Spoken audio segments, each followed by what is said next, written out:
Hey everybody, Josh Sigurdson, World Alternative Media here, and we are joined today by a brilliant man by the name of Dr. Tim Ball, PhD, a former professor in the Department of Geography at the University of Winnipeg, and one of the leading voices against the noise and propaganda of the anthropogenic global warming alarmism. Thank you for joining us, sir. Well, thanks for the opportunity, and I think brilliance only comes from my shiny pate. Well, we've got some very interesting recent news to go into shortly with you, but since we have not had you on as of yet to talk about climate change, can you explain to our viewers your journey to questioning the mainstream view of anthropogenic global warming or climate change? Sure. I was in the Canadian Air Force, and I flew anti-submarine during the Cold War over the North Atlantic. And then I flew 5 years search and rescue out of Winnipeg in the Arctic, and lost my flying category because of a hearing loss. And by the way, I think here noise pollution is something we need to talk about as a society. But anyway, I lost my flying category. I decided to go back to university, which actually, as it turned out, is the only way to go to university when you've got some life experience and you've got an idea of who you are and what you want to do. But anyway, I decided to go back to university to find out why the weather forecasts were so wrong all the time. I mean, we used to have a basic computer model where you fed in the wind and speed and direction, and then the dead reckoning computer model would do your navigation for you. We found that we were better to put in zero wind, speed, and direction because they were so wrong all the time. And I mean, we got into some very dangerous situations where they'd say, oh, no, it's clear skies, and we'd get freezing rain and get the wings iced up and everything else. So I went back to university to find out why the forecasting was so bad. I discovered that there was a guy in England by the name of Hubert Lamb who had experienced the same problem as a forecaster during the Second World War. And the bomber crews coming back and saying, your forecasting is killing us. Mm-hmm. And so he decided to look into the history of climate change, and of course discovered that it changes dramatically all the time and far more than people realize. And so he set up the Climatic Research Unit at East Anglia, and I had the privilege of working with him there, but doing my doctorate through University of London, England, Dr. Bruce Atkinson. And I used the Hudson Bay Company archives, which of course are based in Winnipeg and one of the most remarkable archives in the world. But they, as a good company, knew that the weather and the climate was very important to their survival. They lived off the land, therefore, if there was lack of game, they were going to starve to death. And then also there was variations in the fur animals available to them. So from the very start, they kept daily weather journals in which they recorded the weather in a very systematic way. This is a method that was set out for mariners for ship's logs. So it provided a very standardized procedure. And so what I did was I computer coded all of the weather entries into digital information and ended up with over 6 million bits of information. And I could then look at the patterns of change over time. Like how many days did it rain in 1742, for example, and that sort of pattern. And of course, I found out what Lamb had found out, and what all people who start to look at historic records, just how much the climate varies, but more important, that what's going on now is well within natural variability. Mm-hmm. And when I started out, global cooling was the consensus. And by the way, the minute you hear the word consensus related to science, there's something wrong. Science is not about consensus. Consensus is a giveaway that you're hearing somebody who's pushing a political agenda. Well, absolutely. And that's actually something I wanted to get into with you next, because, and for those that have ever been to Winnipeg, you might realize that you have to be pretty rugged to survive the temperatures in the winter way back when. So, a lot of research has to be put into that. But let's talk about this 97% consensus. We've spoken about it before with Lord Moncton here at WAM, and it simply does not add up. Can you debunk the so-called consensus for us once and for all? Yeah, well, there were two. Well, first of all, I've debunked it in those comments I just made. And Hmm. it's Michael Crichton, who wrote Jurassic Park, who was a medical doctor with postdoctorate work at Oxford. And he said, if it's science, it isn't consensus. And if it's a consensus, it isn't science. And Einstein said, I can have 100 experiments prove me right. Only one experiment can prove me wrong. And Monkton, of course, did the famous analysis of the 97% figure that came out of Queensland, Australia, from John Cook. And Monkton showed how, in fact, using Cook's own method, there was only 3% of scientists that agree. The person prior to that was pushing the consensus argument was a woman by the name of Naomi Oreskes, Oreskes. And she produced an article saying that she had studied, I think it was 952 articles, and all of them agreed that global warming due to humans was a fact. And that her data was quoted in Al Gore's Inconvenient Truth. What she did was what a lot of people now know, that the information you get from the internet is determined by the keywords that you Google or that you search. And so whenever I write an article, I always make sure that the keywords that I want to catch people's attentions are in the headline of the article. Hmm. Well, when you just change by one word, her search, you got completely different set of records. But as I said, and her figure, and she actually did it at 95%. But that was the first consensus argument. She is a historian of science, and she should know better if she understood what Galileo did.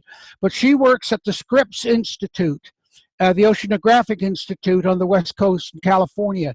And that has been the center of the whole deception of human-caused global warming, that particular agency. So that was the first use of the consensus argument. The Cook one, which Monkton debunked, was the second one. And of course, what I've argued, and I haven't done analysis of this, but I would be, it's more likely that 97% of scientists have never even looked at the science of climate change. And they simply assume that what other scientists say is correct, and that other scientists wouldn't cook the books or cheat on the data or use science for a political agenda. Hmm. And I can read you a quick quote from that. This is from Klaus Eckert Puls, who was a meteorologist, or is a meteorologist and physicist. And he said, 10 years ago, I simply parroted what the IPCC told us. One day I started checking the facts and data. First, I started with a sense of doubt, but then I became outraged when I discovered that much of what the IPCC and the media were telling us was sheer nonsense and was not even supported by any scientific facts and measurements. To this day, I still feel shame that as a scientist, I made presentations of their science without first checking it.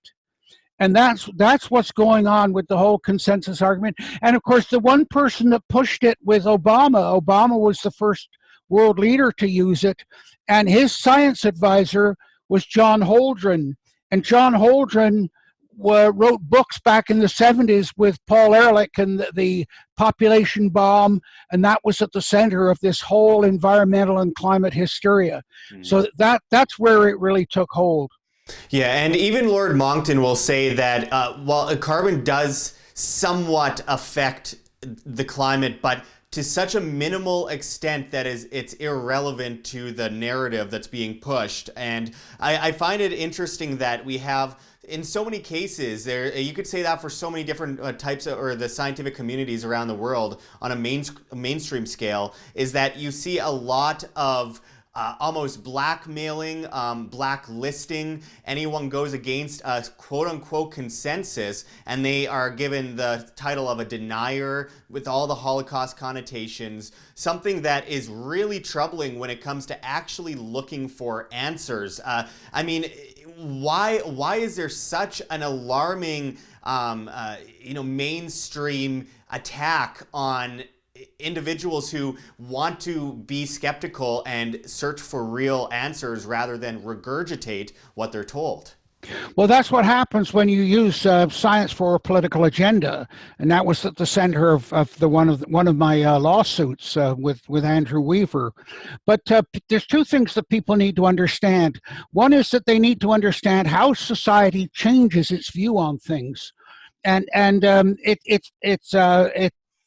occurs through I'm trying to think of the term now, but anyway, it'll come to me in a minute. But you get somebody comes forward with a new idea, a new way of looking at things, and we had two major examples of that in the 20th century. The first was environmentalism. The second was paradigm shifts. That's what I'm thinking about. You get a paradigm shift. The two in the 20th century was first was the environmental paradigm shift, and the second was feminism. Now, what happens with environmental or paradigm shifts is, an environmentalism, by the way, was a necessary shift in our way of looking at the world and dealing with the world. It makes no sense to pollute and soil your own nest. But what happens with all paradigm shifts throughout history, and it happened with feminism as with environmentalism, there's a small group of people who grab it and see that there is both financial and political advantage in controlling that new paradigm. And of course, we saw that with environmentalism, and the small group, like people like Suzuki, grabbed it, and they took the moral high ground, and you saw them on TV, and underneath their title it said environmentalist. You say, well, who gave them that title? Where do you go to school for that? But what they were doing was saying, I care about the environment, you don't care. Now, the point is, of course, then that you also, with the global warming and climate thing, you present this argument using the scientific method. You say, I have a theory, or I speculate, a hypothesis, and the speculation was that human CO2 is being added to the atmosphere. It causes temperature increase to occur, and therefore, if we don't stop doing it, there's going to be runaway global warming. It'll be the end of the Earth. But what happens in science, just as with a paradigm shift, scientists test the hypothesis. And that's why you laugh at the idea. They called me, for example, a global warming skeptic. Well, all scientists are skeptics. If you're not a skeptic, you're not a scientist. Mm-hmm. But what they did was they blocked. So they started attacking me. Oh, you're a climate warming skeptic. Not or knowing that the word skeptic for the public was different than its meaning for science. The public thinks skeptic as somebody who's, oh, they don't believe anything, and they're conspiracy theorists and all the rest of it. And then, starting in about 2004, a very dramatic thing started to happen. The CO2 kept going up, but the temperatures started to level off. It began in 1998, but by 2004, and we know this from the leaked emails, that they realized they had a PR problem on their hands, because they were saying, oh yeah, this cold weather is due to the warming. Well, that was so illogical that even the people that didn't understand. And so what they did was they stopped calling it global warming and started calling it climate change. And they stopped calling us global warming skeptics and started calling us climate change deniers, as you said, with all of the Holocaust connotations of that. But what happens is that when you introduce a new paradigm shift or a new hypothesis, and then the people that are pushing it, it either holds up or it doesn't.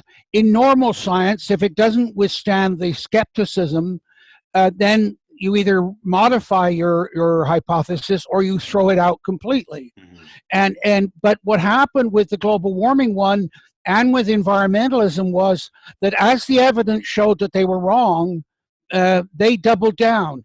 They had a choice. They could either say, yeah, okay, we got it wrong, or they could double down and become more extreme and more vicious in their attacks on people. And one of the reasons that I was such a target is not because I'm so smart or clever or got a shiny head or anything else. It's because they couldn't say I wasn't qualified, which by the way, notice nobody ever asked Al Gore about that, or I could explain the science in ways that the public could understand. And those were the two threatening talents that I had that brought me the 3 lawsuits that I had. And by the way, it's cost me $600,000 in legal bills so far. And that it's not just the fact that you get the lawsuits, but the intimidation of that to other scientists to say, hey, you speak out, the same thing's going to happen to you. Yeah. And they use the law for the completely opposite purpose for which it was designed. Now, what we're going through now, and by the way, with feminism, for example, and the way that it works is that small group grab the idea, and the majority of people don't really know that they're afraid of change naturally. And the reason for that is because when change occurs, they know that somebody's going to win and somebody's going to lose, and you can't predict ahead of time who that's going to be. So people are very small c conservative about change. But also, they're not quite sure how far to take this new idea. They can see the benefits of it, as we could see the benefits with environmentalism and feminism. But the majority of people are saying, well, how far do I go with this? Well, then as these extremists who grab the idea, as they start to lose control, they become more and more extreme. And in becoming extreme, they define the limits for the majority of people. And that's what we're in right now. Mm-hmm. So when they start to make these crazy environmental claims, or for example, with the feminism, you know, when they came out and said, oh, you got to burn your bras, and women said, oh, no, hang on a minute, hang on a minute. I kind of like the comfort of that. And so that defined the limits. And I'll give you an example of this. I talked to a grade 12 group in Abbotsford a little while ago, and I walked into the class and I said, oh, you guys all care about the environment. You get the chanting and the pounding of the desks and so on. And I let them calm down, and I said, okay, great. None of you will ever drive cars. And the room went absolutely silent. I said, oh, we've defined the limit of your environmentalism. Yeah, and I mean, Dr. Ball, this is what's interesting is that I find it hard for people to say that they are environmentalists while also supporting the government when the government is the world's biggest polluter. I mean, that's another issue entirely. I mean, you see a lot of people on the far left calling themselves environmentalists, and then they put their whole heart and soul behind the government, which is polluting the world at a faster rate than anything you could imagine. It's rather ironic, but I did want to get into a few news stories with you. Yeah, Josh, just before you pass on, just one quick comment about that. Notice, and I did this at the commissions that I chaired, and I call them together, and I knew they would all talk about there's too much government, and then we'd sit down, and the first thing they did was have their hand out for the government per diem. And I said, you know, look, this is what all humans do. One minute we're saying, why doesn't the government do something about it? And the next minute we're saying, there's too much government. We got to reduce government. And that's the contradiction that is part of what you're talking about. Mm-hmm. Yeah, it ends up being the problem, reaction, solution, repeat kind of scenario. Hegel once spoke of that. But exactly. While there have been great exaggerations regarding the level of stratospheric aerosol geoengineering and conspiracy crowds over the years, it has certainly gone on to an extent, and now we are seeing a published study come out of environmental research letters co-authored by Dr. Gernot Wagner from Harvard University's John A. Paulson School of Engineering and Applied Sciences. This study supports the notion of spraying sulfites into the stratosphere to reflect the sun and cool the earth. What many in conspiracy crowds would call quote-unquote chemtrails. What are your thoughts on this idea to spray the skies? It sounds like something, you know, a supervillain would devise. This is going to surprise you, but I'm going to jump back to Darwin. Mm-hmm. And here's why. This is what you notice, by the way, that Darwin is still part of the debate. Richard Dawkins, God is dead, and all the rest of it. And you have experience and students going to university. When Darwin was around, there were only 2 faculties at the university. There was the natural sciences and there was the humanities. Today, the largest faculty in the universities are the social sciences, which I call human navel gazing. And the social sciences are all about trying to quantify and understand human behavior. Now, why did that come about? Well, because science, in trying to defeat religion, and I'm not promoting religion or either side of all I'm telling you is what happened historically, science decided to use Darwin to defeat religion. That worked. Now, Darwin would have agreed with it because he was an atheist, but he wasn't aware of what was going on. But once you get rid of religion, you get rid of God, which explains why humans are so different than all the other animals, and it is one explanation for the world that we see. And one person I hope we get a chance to talk about is Alfred Russel Wallace, who was publishing at the same time as Darwin and said, if you don't explain how humans are so different than all the other apes, your theory means nothing. And Darwin failed to do that. And by the way, Darwin didn't call himself a scientist. He was a naturalist. And so what happens is then you get rid of God as the explanation for us, or humans being here and doing what we're doing, right? And you see this in comments like people don't even think about it. But the Greenpeace report said CO2 is added to the atmosphere naturally and unnaturally. I say to them, well, what do you mean unnatural? Oh, well, that's humans. Oh, so you mean we're unnatural? Think about what Goethe said, the great German philosopher. He said the unnatural, that also is natural. But you see, there's a very deep anti-humanity in all of this environmentalism, extreme environmentalism, and so on. And so this is why that we're in this mess that we're in. And if you get rid of God, then you believe that you can act as God. That's why we get into the geoengineering. Well, humans made this mess, therefore we're obliged to clean it up. And geoengineering, we've been trying to geoengineer since the dawn of time. Rain dances were geoengineering, attempting to control nature. And back when I started, when cooling was the consensus, and that was because the world cooled down from 1940 to 1980, they were proposing all sorts of geoengineering then. One of them was to block the Bering Straits and prevent cold water going into the North Pacific, which would then warm up the middle latitudes of the world and get rid of the warming. They were going to put huge, great reflectors up in space to direct sunlight into northern cities like Winnipeg. And one of the proposals at that time was that we've got to start adding CO2 to the atmosphere to offset the warming or the cooling. Well, if they'd have gone through with all of that, think of the mess we'd have been in. Now, they're proposing exactly the opposite. And this idea of putting sulfides up into the atmosphere, that's been around for some time. And in fact, when their computer models were unable to explain why the global temperature went down from 1940 to 1980, they said, oh, we've solved the problem. Oh, well, how have you solved it? Well, humans produce sulfates, and we put that into our model. And as we added the sulfates, that brought the global temperature down, and that explains the cooling from 1940 to 1980. The problem was that after 1980, the global temperature started to go up, and the sulfates were continuing to increase. Didn't fit the pattern at all. Now, by the 1990s, of course, Gore and all of these people had got the public so riled up about global warming, the government felt obliged to try to deal with it. So they were up spraying chemicals, silver iodide, and all of these other particles into the atmosphere, which, of course, then became identified as chemtrails. And most people couldn't tell the difference between a chemtrail and a contrail from the airplanes. And so the government quietly tried to react, but ended up making more of a mess. The bottom line of all of this is we don't know enough and understand enough to do anything. You're far better to do nothing and try to adapt and accommodate, which humans have been doing from our first appearance on the earth. Absolutely. That's how nature progresses, is just, the natural fluctuation of things.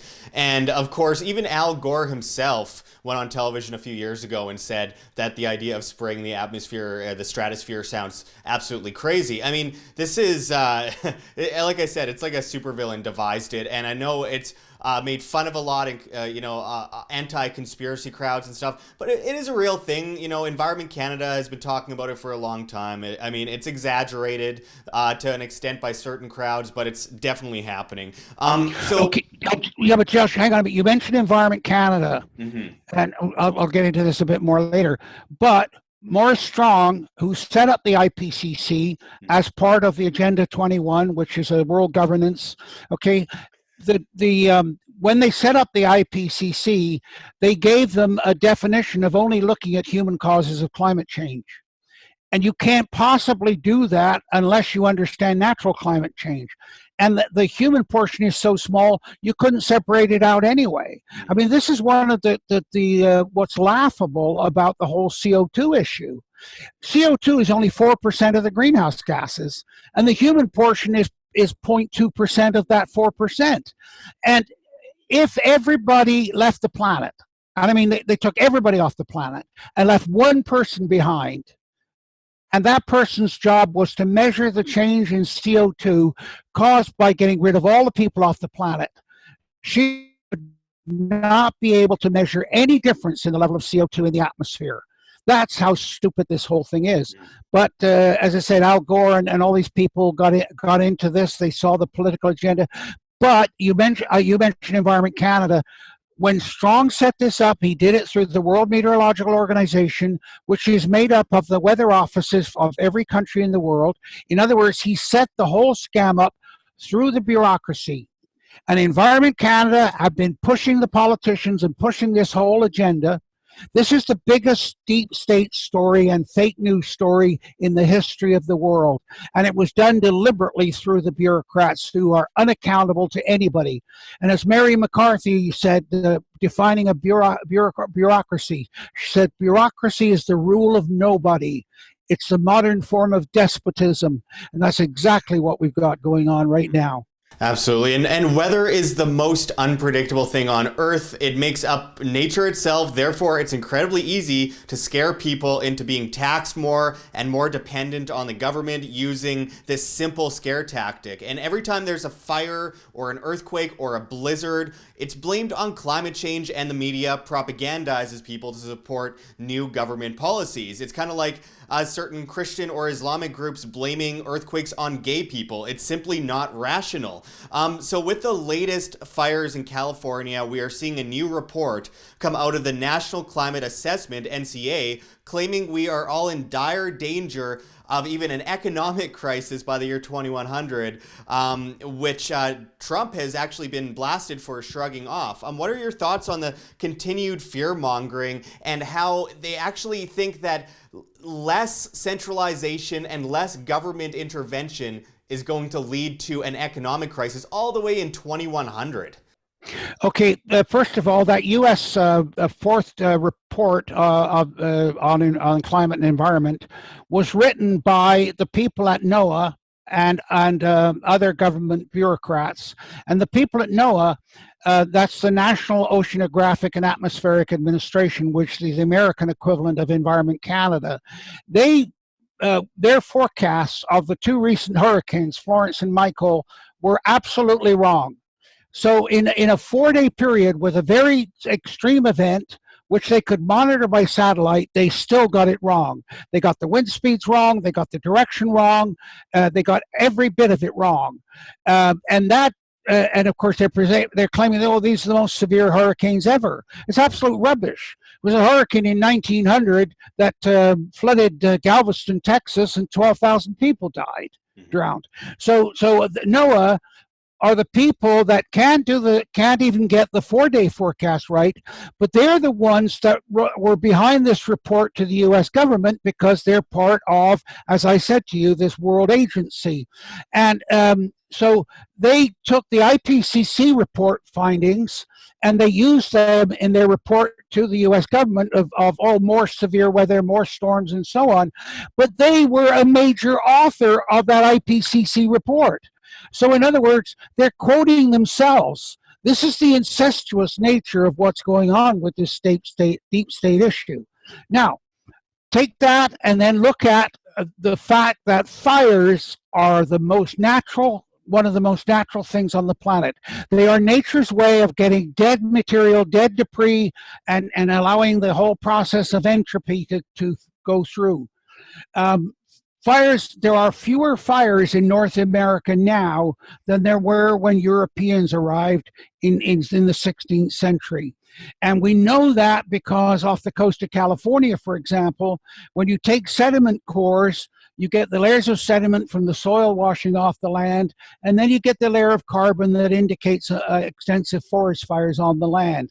There are fewer forest fires now because, yes, there are more people and humans set more fires, but they also put out more fires. And also what's happened is that the Aboriginal people living in North America, they set fires for hunting purposes. And notice that nobody talks about the grassland fires. You live in Manitoba. The first community in Manitoba to get a municipal water supply system was Carberry, out in the Carberry Desert. And why did they have a municipal water supply system? Because they got tired of their houses being burnt down with grass fires that went through almost every summer. And so they put in sprinkler systems to be able to save their houses. And there's an entry in the Hudson Bay Company journals from about 1790. And it simply says very cryptically, the Indians report the whole of the prairies are on fire. You hardly hear about grass fires anymore. And yet that was the situation before Europeans arrived. And fires are nature's way, as I said, of cleansing off all the debris and dirt and dead material.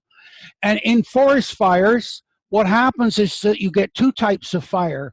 You get what they call a crown fire, which goes through and just burns off the dead debris, and the new species can generate out of that. Mm-hmm. You also need the fire because many of the species need the heat from the fire to cause their seeds to open. Jack pine is a very good example of that in Canada. You know that in the boreal forest. Mm-hmm. But if you don't allow the crown fires to occur, then the debris builds up in the base, and you get what they call a base fire. And once a base fire takes hold, it's very, very difficult to put it out. And what's worse is you can appear to have it put out, leave the area, and 4 or 5 days later it pops up again because it's been burning underground. Now in Manitoba, you had precisely that happen in Riding Mountain National Park.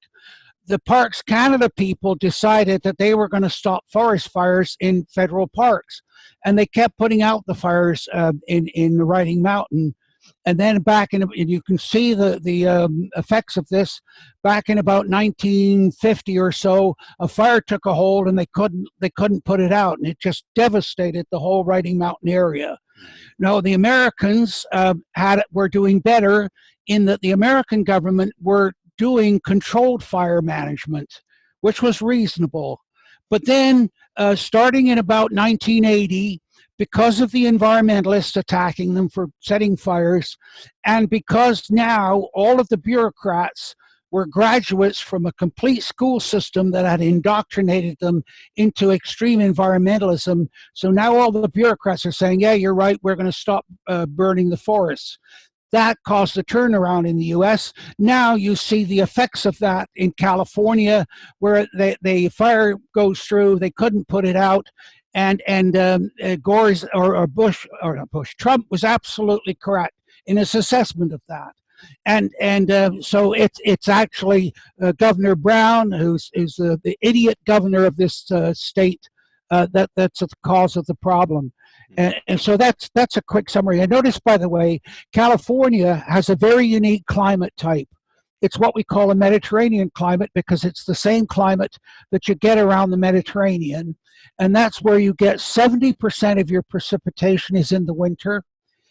And the summers are hot and dry, the vegetation is burned off, then you get the lightning coming when the rains start to come back, you get the fires, burns off the vegetation, and now you're getting exactly what happens in this sequence. You're getting the mudslides in California. Well, at the same time the fires were burning in California, they also had the fires burning in Greece because they were doing exactly the same nonsense. So this is the whole issue. If you don't know how the world works and how it functions, you're sure as heck not going to be able to manage it or deal with it properly. And almost invariably, you're going to make the situation worse. Yeah. California is a very strange climate, very diverse, different kinds of climate, from desert to, like you said, Mediterranean. With carbon taxes bankrupting people in Canada right now, government manipulation of markets, United Nations agendas to depopulate and grow global governance, what do you think is the direction of this vast so-called environmental environmental movement going forward? Well, as I said, they latched upon the environmental movement as a moral high ground to control the world. But there was a group of very wealthy people, and of course, this is one of the things that people are struggling with: is how much of the socialism in the world, the government control, is being pushed by extremely wealthy people. George Soros is a good example. Ted Turner is another example. And Ted Turner, for example, to control the agenda, put $1 billion of his own money into the UN. Of course, he gets a tax write-off for that. But he set up the Climate Foundation at the UN, and he put in charge of it, the chairman of the Climate Foundation is a guy by the name of Timothy Wirth, W-I-R-T-H. Wirth had been a senator, and he's the guy that held the conference or the hearings in the Senate back in 1988, at which James Hansen of NASA appeared and said, yes, I'm 99% certain that humans are causing global warming and climate change. Wirth then quit that and went off, as I said, took this job with the United Nations. But these wealthy people, they got together in 1968 in Rome at the estate of David Rockefeller. And they formed a group called the Club of Rome. And people can Google that for themselves. One of the members of the Club of Rome was Maurice Strong. And Maurice Strong was a Canadian who left school at 15. He was from Oak Lake, Manitoba, out in the southwest corner of the province.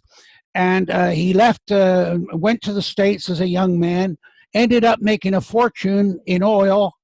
And then, of course, his socialism that developed when he was young in a part of Canada where the CCF were created, which then morphed into the NDP.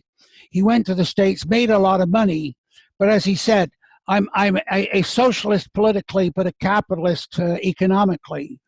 And he, along with David Rockefeller and the Club of Rome, said that the world's overpopulated. And they justified that with research done in a book published by Paul Ehrlich. And Paul Ehrlich published The Population Bomb in 1972. And they said that there are too many people in the world, and each person is using up resources at an unsustainable rate.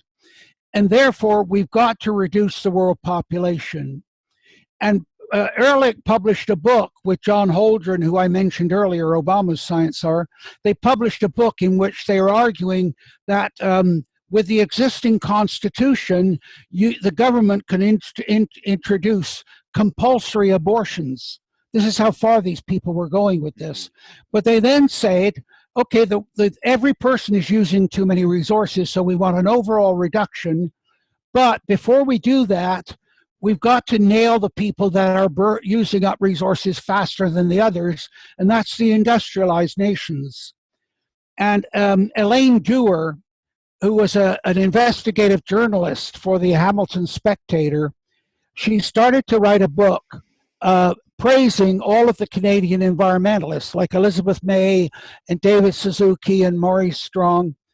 And the more she researched these people, the more she discovered that they were more corrupt and manipulative and political than any of the people that they attacked.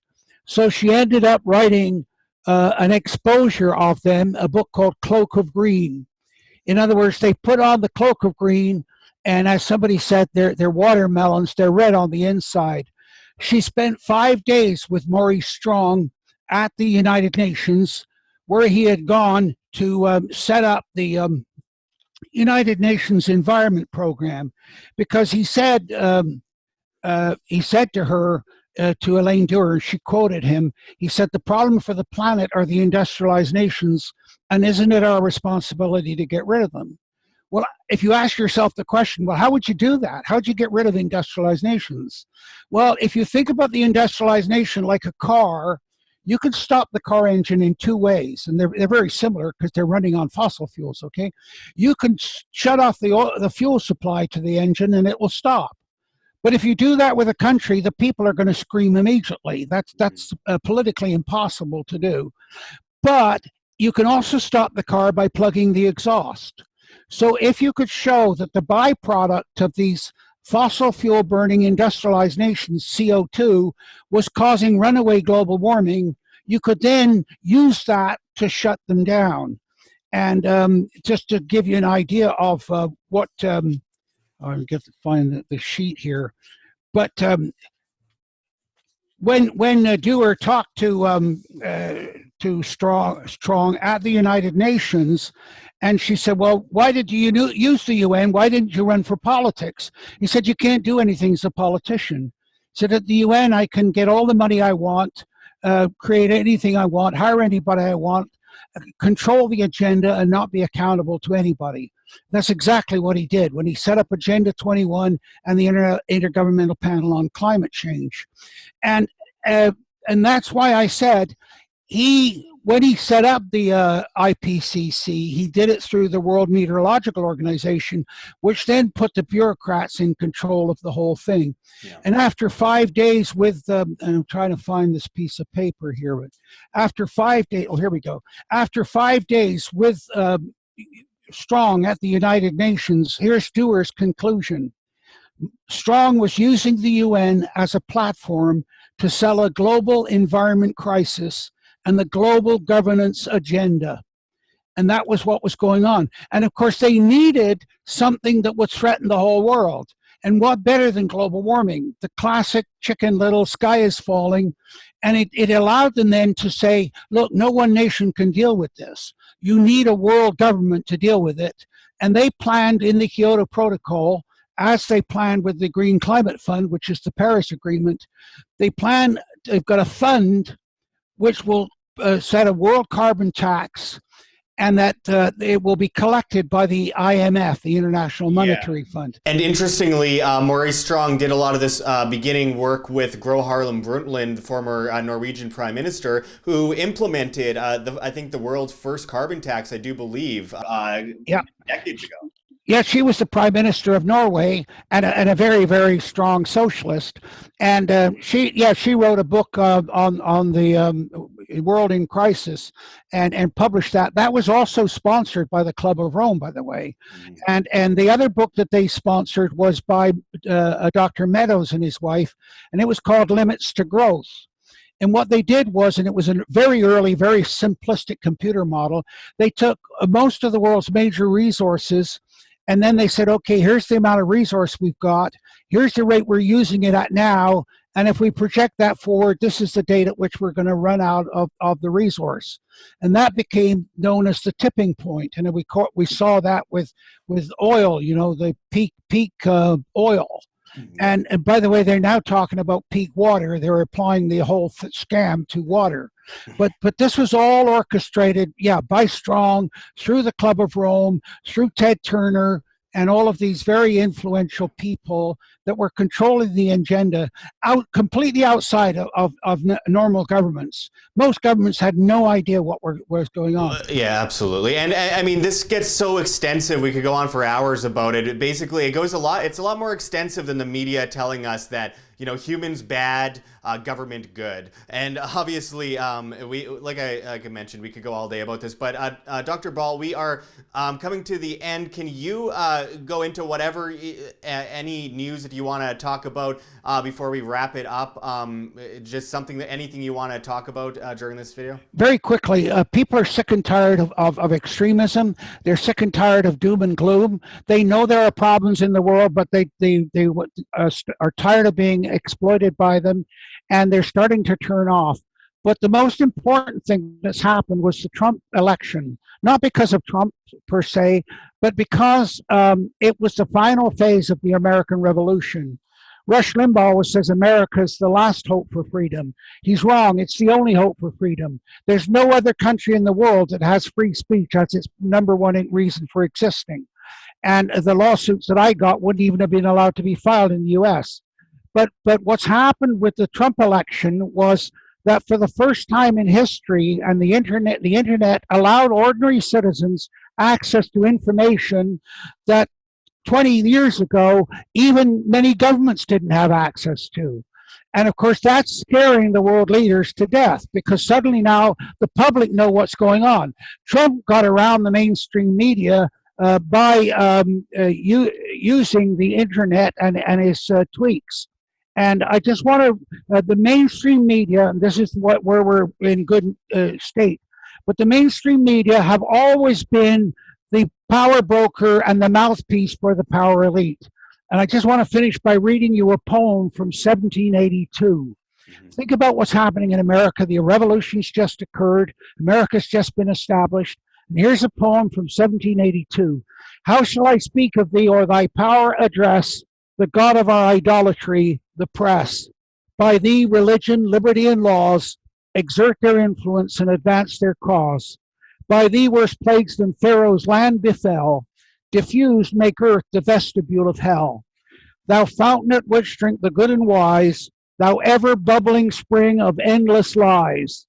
Like Eden's dead probationary tree, knowledge of good and evil is from thee. That's 1782, and Trump could have written that yesterday. And so what you're seeing is that's why they're trying to control the internet, net neutrality, shut down Facebook, control them all, because the power elite realize that they're losing control. And the other good news is that in the polls, when they list public's socioeconomic concerns, the UN did a poll of 10 million people, listed 16 socioeconomic concerns. Climate change was 16th on the list of 16. The public knows something wrong. They don't know what's wrong, but they're not being stampeded anymore.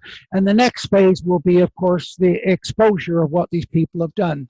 Absolutely. The bread and circuses of ancient Rome are dying and they're failing, and we're seeing that in a vast loss in viewership for mainstream media, Hollywood movies, even sports. I mean, we are watching something happen, and again, we don't quite know what it is yet, but we know that there's something happening. And well, and you're part of it, Josh. What you're doing here is where people are now getting their information, because we've got nothing to gain or axe to grind. We're just saying here's what's going on. And by the way, that's what I like. You present the other side they're not hearing, then you say go home, make up your own mind.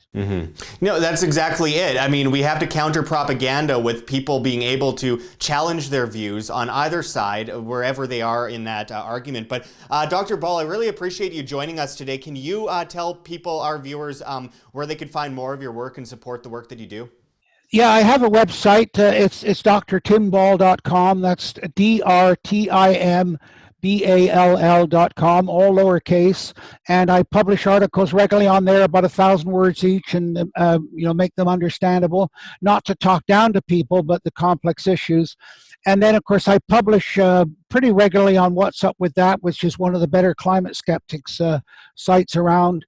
And I publish technocracy news, various places, but my own website is the best place. And they can also get access to my book. Well, I got a copy of it here. Yeah, here we go. My book, Human Caused Global Warming, The Greatest Deception in History. And it's just 100 pages. It's done as investigative journalism. And you can see the subtitle there, the who, what, where, when, why, and how they achieved what they did. Absolutely. I definitely suggest everyone check out that book, check out his website. We really appreciate you joining us today. We hope to have you back again soon. And thank you very much. Thank you, and thanks for the opportunity. Like what you see here, OM? Don't forget to check the links below. GoFundMe, Patreon. We can't do it without you. Any donation is very much appreciated, especially as we are so vastly demonetized and censored on YouTube, as these guys come in and flag all of our content as hate speech. Also, check out our Bitcoin address below, as well as on the screen for you to scan if you please. And also check us out at steemit.com. We're at Josh Sigurdson. It's a future of social media where you get paid in the upvote of your post in cryptocurrency, Steem that is. So make sure to check us out there. Make sure to join us at Anarchapulco 2019 with people like Ron Paul, G. Edward Griffin, of course, Jeff Berwick, Vid Jedlicka. So many incredible speakers are going to be speaking. It's just a massively growing event. It is something you have to see to believe. So make sure to check it out below and save money on your tickets by using promo code WAM, that's WAM, and I hope to see you there. Also, check out our newsletter as we are getting demonetized and censored and all that. We don't know what comes next, so we have an email, worldalternativemedia@gmail.com. Send us an email with subject line YES, YES, and we will include you in the newsletter where we will continuously keep you updated. So until next time, thanks for watching, everyone. This is Josh Sigurdson signing out from World Alternative Media. Find the truth, be the change.